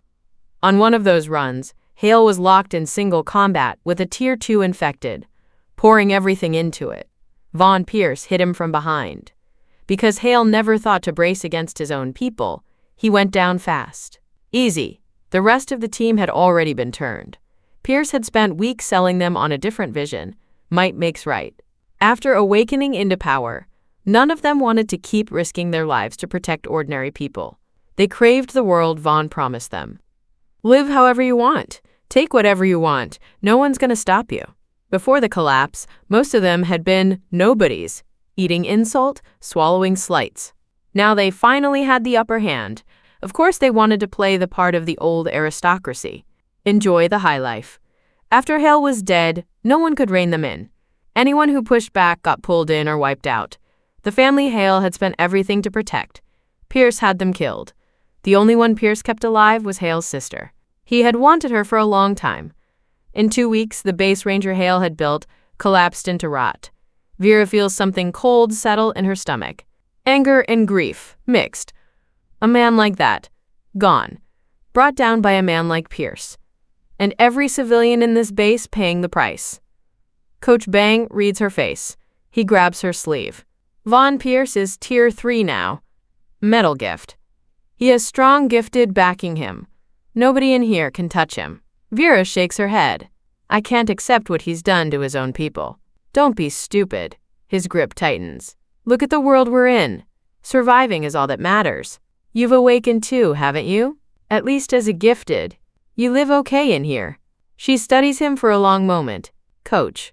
The man I remember wasn't this man. The teacher in her memory had spent class periods telling them to look out for the weak, to take care of friends, to stand up. He had donated 1,000 yuan from his own pocket, about $140, when she was on her last legs as a student, and the donation had gone through anonymously so she wouldn't feel ashamed. Coach Bang looks down. He stammers, My family's all gone, I just want to make it through. Her face softens. I'm sorry for your loss, she says, but I'm going to change this place. Coach Bang looks worried. What are you planning? You're really going to come at Von Pierce? I shouldn't have told you any of this. He had pegged Vera as a kid with a strong sense of right and wrong. He hadn't expected naive on top of it. Vera doesn't bother to explain. She gives him a short goodbye and walks off. She still has the so-called banquet tonight. She and Kai have agreed to meet directly at the gate of Heritage Hall. Inside the tourist zone, the wayfinding signs are still up everywhere. It isn't hard to find. When she arrives with Rosalie and the rest, Kai isn't there yet. He shows up a few minutes later. Anything? Vera asks. Kai shakes his head. I knocked on every door. Nothing. She frowns. Any houses that wouldn't open? A few, but there was no one inside. I checked. She sets her jaw. If we don't find them by morning, we sweep this place door by door. We're not skipping a single room. Agreed. Kai nods. But the locals will fight back. Quentin's group stays on the RV. The rest of the group agrees. After the gatekeepers verify them, the group steps inside Heritage Hall. Vera finds, with a slow chill, that this place looks like the pre-collapse world never ended. It's still a meticulously maintained heritage site. Vast. Ornate. The second hall sits right behind the main gate. They walk a path of white marble. Other banquet guests come into view. Almost all of them are gifted, or civilians dressed in clean, neat clothes, faces composed, including old folks and small children. Inside the hall, the tables have been arranged in the style of an ancient imperial feast. The two sides are lined with fresh flowers and potted plants. From where, who knows? Young men and women in old-style ceremonial robes drift between the tables, pouring tea and serving water for the gifted. The gifted look like pre-collapse high society. Wine glasses in hand, toasts, conversation, laughter. It's grotesque. Vera keeps her face flat and walks the room with her eyes. Mason Blake spots them fast and comes over, all smiles. You made it. Right this way. He guides them to a table near the front and winks at Vera. These are all the boss's inner circle tonight. Read the room. Don't miss your shot. On the mental link, Kai says. He's recruiting. Vera, dry. Not in this lifetime. At 7 sharp, the banquet starts. Vera finally lays eyes on the man himself. Von Pierce. He sits on a raised platform like an emperor on a throne. His face is ordinary, but power and muscle make him look heavier than he should be. There's a kind of weight to him that comes from being unopposed too long. Dish after lavish dish is brought out, meals that look like pre-collapse home-cooked spreads. In this world, that is unimaginable luxury. Unless Pierce has a trading system like Vera's, or unless he's hoarding billions in supplies underground, this isn't normal. After the dinner, dancers come out. Men and women in light clothing, they sing, they perform. The gifted enjoy it. One muscular woman pulls a young dancing boy onto her lap and starts pawing him in public. Pierce and the rest watch flat-eyed, like it's normal. Friends. Pierce raises his glass, voice ringing out. Tonight, we toast. First, to surviving the first month of the collapse. Second, to welcoming powerful new gifted into our base.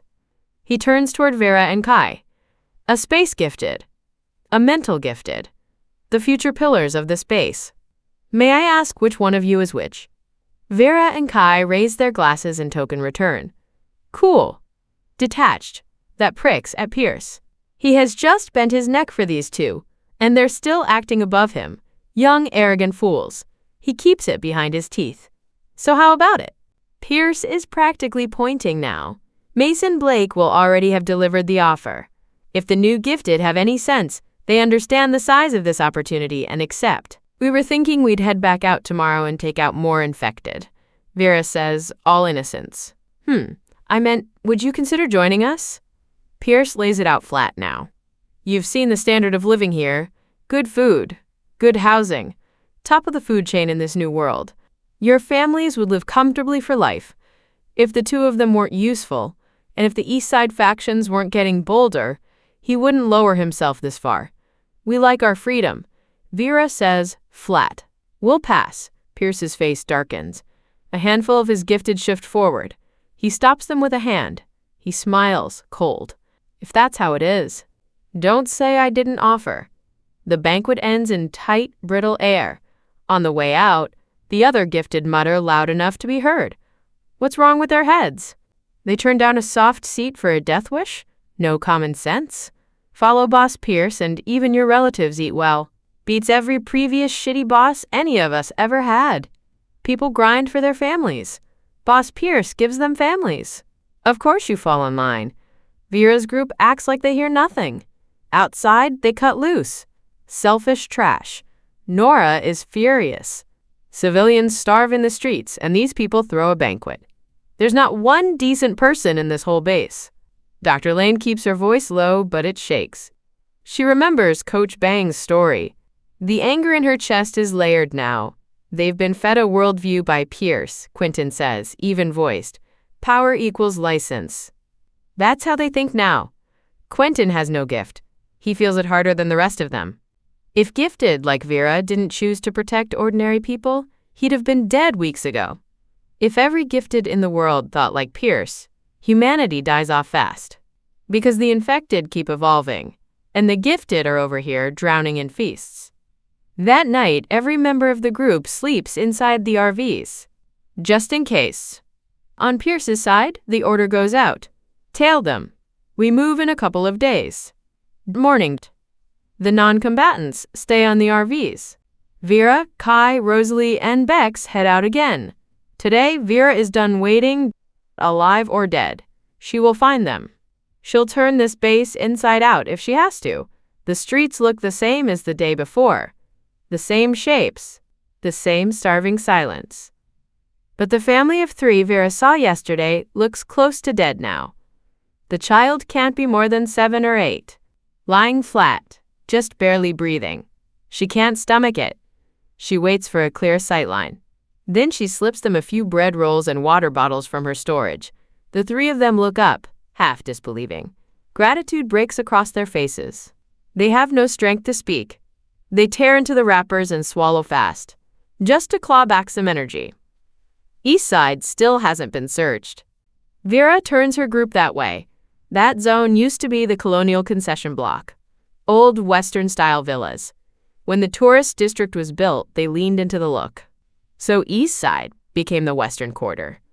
They've barely entered the neighborhood when they spot a knot of men hunched together, whispering, smiles wet with intent. The one in front has a sharp, sly face. He drops his voice. The Red Lantern House just brought in a new one. High school girl. They say she's a fighter. And she's gifted. Another guy perks up. Gifted? They actually grabbed a gifted? Just awakened. The main thing is, Pierce Jr. wanted her. Pointed her out himself. No way she gets out of that. Animals. Not even a high schooler's off the table now. Another guy laughs. But once Pierce Jr. gets bored of her, we'll get a turn, right? Ha! You're an animal too. Another voice joins in. Doesn't sound like he'll get bored soon. That girl's a wild one. Wait, you saw her? Talk. I was there the day Pierce Jr. picked her up. She fought like hell, almost clawed his face off. Her parents were still alive. They wouldn't let go of her. Pierce Jr. lost it, beat them bloody. The men snicker. One of them frowns. If the parents are still alive, won't they cause trouble? The lead one waves it off. What trouble can Pierce Jr. not solve? His brother's the base commander. He's probably still training her. A flower with that many thorns. Don't damage Pierce Jr.'s little treasure. They all laugh. The kind of laugh that has rot in it. Vera has heard enough. A high school girl dragged off to be defiled. That's already past every line she has. And the description fits Ivy. Tight. Too tight. That girl could be her sister. Even if it isn't, she has to move. She is not going to stand by and watch a girl her sister's age get destroyed. Where did they take her? Her voice goes glacial. The men turn. They see a soft-looking young woman with a doll's face. Expressionless. That blank look does something for them.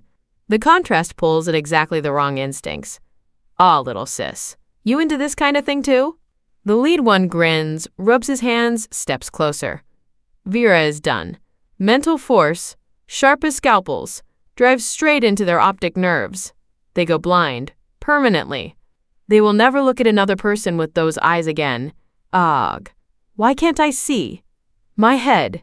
My head. I'm blind too. What did you do to me? They thrash in panic.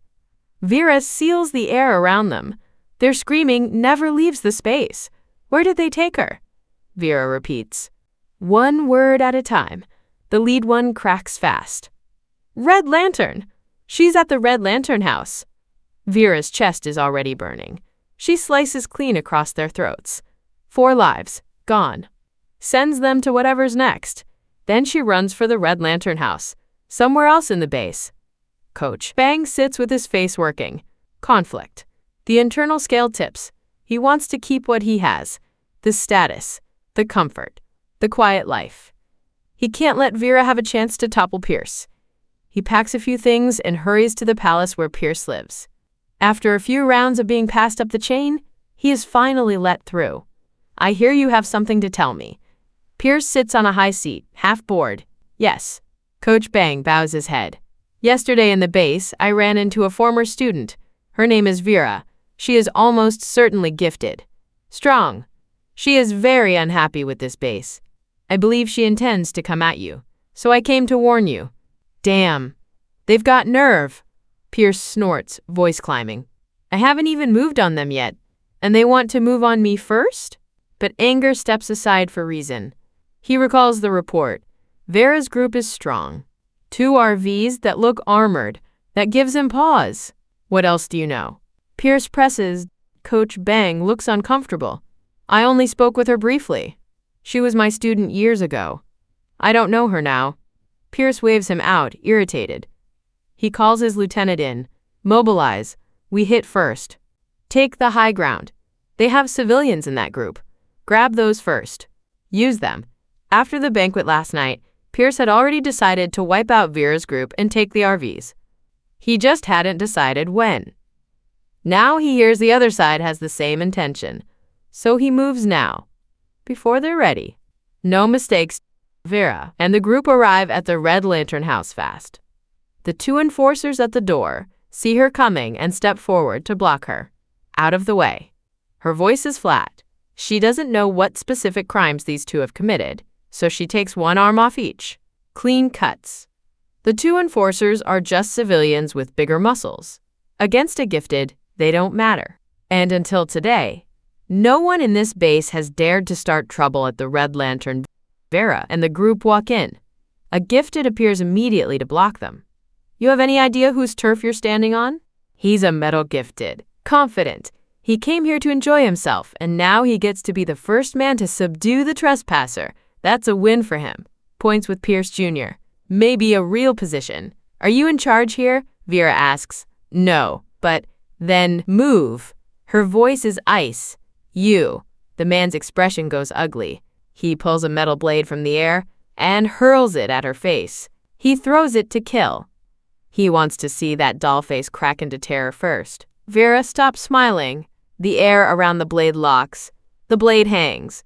Vera's hand twitches. The man's throat opens from ear to ear. He feels the cold across his neck. Crimson spurts out in a thick arc. His eyes blow wide. He clutches at the wound. He has things to say. He doesn't get to. More of the Red Lantern's people come running. They see a body already down. They see Vera not bothering to explain. They attack. Gifts come up at once. Fireballs, wooden spikes, lightning arrows. To Vera, it looks like children playing. She crushes them without breaking stride. Comes one, dies one. Comes two, die two. She stops holding back. The violence rises in her too. These people pulled it out of her. Get the boss! Someone yells, breaking for the stairs. She's too strong. Vera lets him go. Bring more. Cleaner that way. On the way up to the second floor, she passes a door and hears it. A girl crying. Choked sobs. She kicks the door in without a word. A small girl on the bed. Too young. A fat man on top of her, holding her down. What the hell? This is my room. The man bellows. Vera's stomach turns. She cleaves him in half from shoulder to hip. The halves topple in opposite directions. Crimson splatters across the girl. Rosalie is already moving. She grabs a bedsheet and wipes the girl's face clean. Vera pulls a fresh change of clothes from her storage and gets her dressed. The girl is shock-frozen, silent, but she lets Rosalie lead her. My honored guests. A heavy-set, middle-aged woman comes running up, bowing low. Let's talk this through. If one of our girls offended you, please tell me which one. I'll deal with her. We don't protect bad workers. I'm the manager here. Sit down, negotiate. If anyone here mistreated you, we'll hand them over. Whatever you say goes. Was it Jet, Nam, Hendrix? Madame Rose lists names, watching Vera's face for a reaction. She thinks this is a quality complaint. You traffic men here too? Rosalie says, baffled. Madame Rose answers without missing a beat. Of course. Strong female gifted have appetites too. And there are men who prefer this kind of thing. Vera's face curdles. Where's the high school girl? The one you just took. The woman freezes. Then she realizes, this isn't a quality complaint. She stammers. Which girl? If it were any other girl, she'd hand her over without a word. But that high schooler was a personal pick by the boss. She doesn't dare. Kai doesn't bother negotiating. He drops a thread of mental force into the woman's head and pulls the answer out raw. Top floor. They take the stairs fast. There's only one door on the top floor with a heavy padlock. Vera erases the lock, a small spatial slice, and pushes inside. The room looks empty. She steps in, cautious. She hears the air move behind her. She turns and locks the space around the attacker in a single thought. A girl is hiding behind the door, a piece of broken wood in her hands, face full of rage, ready to swing at whoever walked in. Then she sees Vera. The hate cracks. A look of wild, disbelieving joy floods her face. Sis. Vera releases the space and grabs her hard. Ivy, I'm sorry I'm late. I'm okay, sis. Ivy is the one comforting her now. I was only here a few days. I have a gift. They didn't dare go too far. Vera takes her in. Really looks. Ivy has lost a lot of weight. Her gift signature is dim. Almost gone. Starved out. Her body-burning gift reserves just to stay alive. Vera pulls a nutrient solution vial out of her storage. Drink this. Ivy doesn't ask. She drinks. She blinks. Wait, I'm not hungry anymore. Nutrient solution. Refills you fast. Vera keeps her voice steady. She introduces the rest of the group. Kai, Rosalie, Bex, Sis. Ivy grabs her arm. Aunt Lynn and Uncle. They fought to protect me. Pierce Jr. beat them. I don't know where they took them. Kai's face goes hard. Vera shoves a packet of medical vials at him. Cellular regen, bioenergy. Take this. Find them first. Bex, go with him. I'll finish here and meet you. Kai nods. His mental offense is on par with Vera's now. He can incapacitate anyone who tries him. She isn't worried. Sis, how did you find me? Ivy asks, "You left a note. I came home and found it." Vera smooths her hair down. "When we couldn't find you in the base, I knew something was off. Then today someone mentioned the Red Lantern house." "Sis, you're really strong now, aren't you?" Ivy looks up at her. "Can you kill all of them?" Her voice tightens. "Nobody here is innocent. Most of the girls were dragged in. If they don't comply, they get beaten, starved. If they fight back too hard, they get passed around." Ivy can't finish the sentence. Vera's face is cold steel. She pats her shoulder. "Okay, I know." They head back downstairs. Vera leads. Rosalie follows. Ivy and the first rescued girl behind them. No more rush. Vera kicks doors in one at a time. Every man caught mid-act dies before he can finish his sentence. A few Red Lantern enforcers come up to push back. None of them are at her level. Bodies pile up. Blood from the second floor runs through the floorboards down to the first. Some patrons hear the noise, open their doors to look, and almost faint on the spot. One of them catches what's happening fast and starts pleading. "I was just a customer. All the bad stuff was the Red Lantern people. I didn't do anything. I shouldn't die for this." Vera turns and looks past him into his room. Then what did she do? A woman is tied to the bed. Vacant eyes. Body in ruin. "Do you think he deserves to live?" Vera asks her. The woman flinches at the voice. Some pilot light flickers back on in her eyes. She focuses. She looks at Vera. She seems to weigh something for a moment. The man clasps his hands like he's praying. I'm sorry, but I never hurt you. I'm one of the good ones, right?" The woman shakes her head. Slow. "I don't think so." The man's face collapses. Regret. Despair. Then nothing. He stops breathing. Vera works. Rosalie and Ivy go room to room. They get clothes onto the women. They walk them out. In one room, they find a female, gifted enjoying the services of a man. He is clearly there of his own accord. When Vera enters, he ducks into the woman's chest like a frightened child. She wraps her arms around him, soothing. Vera still asks, politely, "Voluntary or coerced?" The man answers small. "Voluntary. I just want to be with Miss Hunt." Miss Hunt gives Vera a defensive look. Like she's afraid Vera will steal her boyfriend. Vera feels a faint, absurd urge to laugh. She backs out, half a smile pulling at her mouth, and moves to the next room. In total, 16 women rescued. 2 men coerced into the trade. Several dozen patrons and Red Lantern enforcers gone. After that, no one steps up to stop her anymore. This is the largest kill count Vera has logged in a single day. At first, something cold moves in her chest. By the end, nothing. The men she just took out are barely different from the infected. Same predator. Different teeth. Who's making a mess on my turf? Pierce Jr., Vance Pierce, comes shoving through the entrance with a small army at his back. The smell of blood hits him in the doorway and stops him cold. Christ. His face works. These dogs forget who I am? They put hands on my people? He's used to being the worst thing in the room.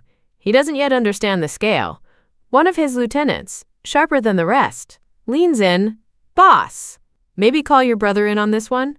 Vance won't hear it. "Every time something happens, you want my brother? Where's my face in that?" The lieutenant thinks. Probably in a body bag. He keeps it to himself. Vance still has the presence of mind to grab a runner. "If this goes sideways, get out the back.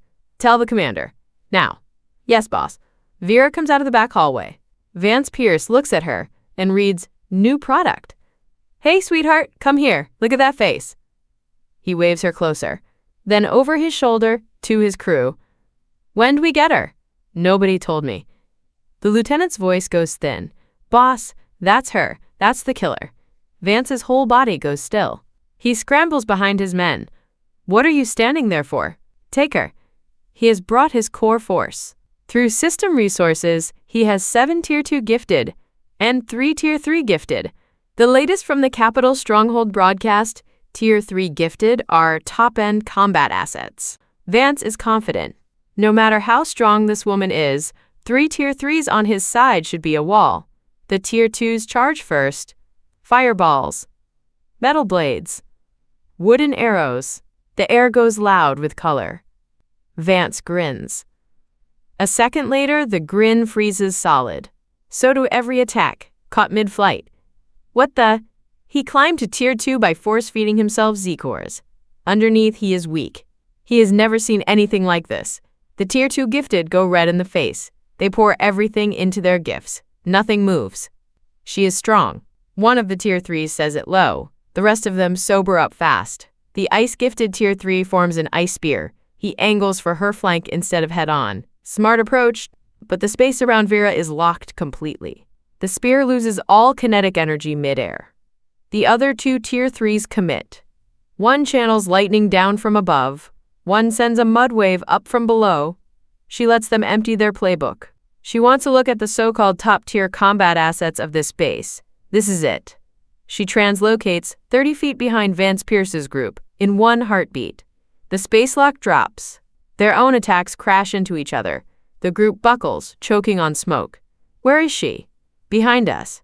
They turn. What's waiting for them is a spatial blade. Nearly invisible, the blade sweeps across. 5 lieutenants and 4 Tier 2 gifted drop in a single line. Only the Ice Tier 3 reacts fast enough to grab Vance and lurch out of the cut. The runner at the back door bolts, white-faced. Vera notes it. She lets him go. Beautiful. Let's just talk this out. The Ice Tier 3 holds up both hands. He has registered that her power is far above their range, and that she is a space gifted, which they have no playbook for. No way to read, no way to counter. Of course you negotiate first. A Tier 3 in this world can live very comfortably. There's no reason to die here. No? Vera's voice is quiet. She forms another spatial blade. This time the ordinary lieutenants don't get to dodge. The 3 Tier 3s grimace. They know what's coming. They commit to a desperate stand. Their gifts hit her in a wave. The Earth Tier 3 throws up walls of dirt on all sides, trying to wall her off and buy time. He knows the commander is coming. But what's a fortress to a Tier 1 is wet paper to Vera. She compresses the space around the Earth walls. The Earth Gifted pumps everything he has into them. They crumple anyway. Vera even wraps the crushed dirt in a small spatial shell and hurls it at his face. Almost no damage. Maximum humiliation. This is all you've got? She says it almost flat. The 3 gifted go red. None of them have anything left to say. She still only uses 1 spatial blade. When the 3 of them duck low, thinking they've slipped under it, the blade banks, reverses, and comes down from above. Each one splits clean from skull to hip. Crimson spray paints Vance's body head to toe. Ah! Vance isn't actually hurt. He's screaming because the alternative is fainting. Mercy! Please! If I crossed you somewhere, just say so. I'll fix it. I'll pay. He starts to sob. Vera doesn't answer. She walks up and puts 2 heavy punches into his face. She isn't an ordinary woman anymore. The gene serum has been cranking her physical baseline up every day she's used it. Right now, each one of her punches lands with roughly 1,100 pounds of force. Vance's nose flattens to mush. One eye nearly ruptures. His upper lip splits. His head rocks back. Consciousness goes slack. Tier 2 metabolism keeps him alive. The constant energy circulation in the body holds the line. But that isn't enough. Vera lets out a cold sound. With one flick of intent, she slices off the part of him that made him what he is and pulps it. Then she waits.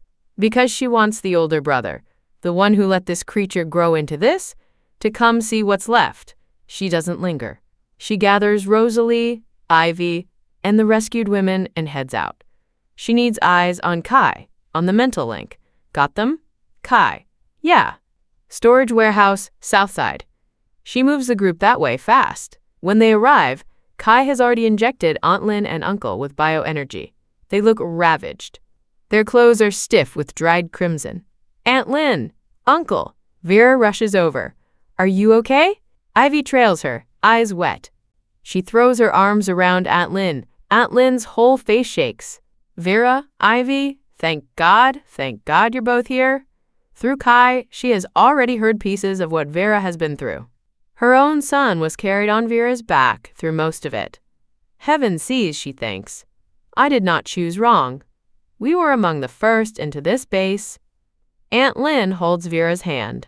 Ivy's wood gift awakened on the road. My husband still has his old strength. We were getting by. Then, overnight, the Pierce family took over. Everything went rotten. Pierce Jr. fixated on Ivy. We turned him down again and again. He decided to take her. We tried to stop them, but they outnumbered us, and most of them were gifted. She doesn't want to keep going. She doesn't have to. Kai's voice cuts in on the mental link, calm and flat. They locked them in a warehouse. They worked them over. I got there just in time. Bioenergy is the only reason they're still breathing. Both of them look more or less stable now, but only because the medical compounds from the starbound dimension are that effective. Without those vials, the previous hour would have looked very different. A noise rolls in from outside. Footsteps. Many of them. Von Pierce is here. When word reached him, Pierce had been in bed with his current woman. He listened, irritated. His lieutenants get more useless every day. Every small problem comes to his desk now. He nearly didn't respond. Then the runner said, "Boss, Vance is hurt." Pierce went off the bed and at the door in one motion. What? Vance Pierce is the youngest of the Pierce brothers. Their parents died young. Vaughn raised the boy himself. The older brother is the father. Years of that had made Vaughn love Vance like a son. Whatever Vance wanted, he got. Even after the collapse, even after Vaughn had power, Vance was free to do whatever he wanted in this base. Whatever ugly thing he chose. Vaughn always cleaned it up after. Until now, the calls had always been the same kind. Your brother killed someone. Your brother trashed someone. This time was different. Someone with Vance's escort got out. They said the new gifted hit the Red Lantern. Vance's senior gifted couldn't hold them. Mobilize everyone. Kill them. Vaughn's voice was ash and iron. If they wanted a fight, bring it to him. Not his brother. Mason Blake had already pre-staged a force for this. Within minutes, they were marching. Provoked by news about his brother, Vaughn brings nearly his entire force. 7 Tier 3 gifted. More than 10 Tier 2 gifted. Countless Tier 1s. He reaches the Red Lantern house. Crimson is leaking out the front door across the cobblestones. He waves his men in. Hard. Boss. Vance is alive. Someone shouts. Vaughn lets out a small breath. The gifted casualties don't matter. His brother does. Then he steps through the door and sees what was done to Vance. The thing between his legs is meat. That's worse than killing him. The Pierce family doesn't have an heir yet. That line is now a dead end. Vaughn's eyes go red. Healer. Now, a carefully kept healing gifted bursts in and pours white light into Vance's body. Can you fix it? Vaughn demands. The healer is sweating. Sir, you can't cook rice without rice. I can stabilize him. I can't grow back what isn't there. Vance comes around. He whispers, Brother, kill her. I want her in pieces. Vaughn squeezes his hand. I will. I promise. A runner returns. Boss, inside, everyone's dead. 3 Tier 3s. 7 Tier 2s. All of Vance's people. Wiped. Impossible. They were 4 people. Boss. Only one of them did the fighting. Cold water down Vaughn's spine. Even he isn't sure he could take that many senior gifted at once. And one person did it solo. He hesitates, but he is the commander of this base. If he doesn't put this down, his authority is dirt under her boots. A lieutenant leans in, voice low. Boss, she killed that many gifted. Her own reserves have to be empty by now. We hit her on the move. We've got a real chance to take her. That snaps Vaughn back. Right. He panicked. She has to be tapped out. Where's she now? Storage warehouse, south side. She went to find the high school girl's parents. Which high school girl? The one Vance grabbed a few days ago. Turns out she's the killer's little sister. Vaughn closes his eyes. Move. I'm coming. Vance's voice is hoarse. I want to see her die. 2 men set him on a stretcher and carry him. Vera looks up as Vaughn's group arrives. She watches them with a half smile. The way she stands, untouched, unafraid, unbothered, drops a stone into Vaughn's stomach. If the lieutenants are wrong, if her gift isn't tapped out, then he is walking his own people into a meat grinder. Vaughn decides to negotiate first. What did I ever do to you? He asks, half irritated, half bewildered. I gave you the best courtyard manor in this base. I fed you the finest dishes left in this apocalypse. What is this? What did you ever do for the civilians in this base? Vera answers without raising her voice. I know my little brother took your sister, but he wasn't aiming at you specifically. This is a case of family hitting family by accident. He still tries to talk her down. He assumes her anger is about the sister. Vance's face twists. Brother? Vaughn turns just enough to glare him quiet. Shut your mouth. You want me to compensate them? Vera laughs once.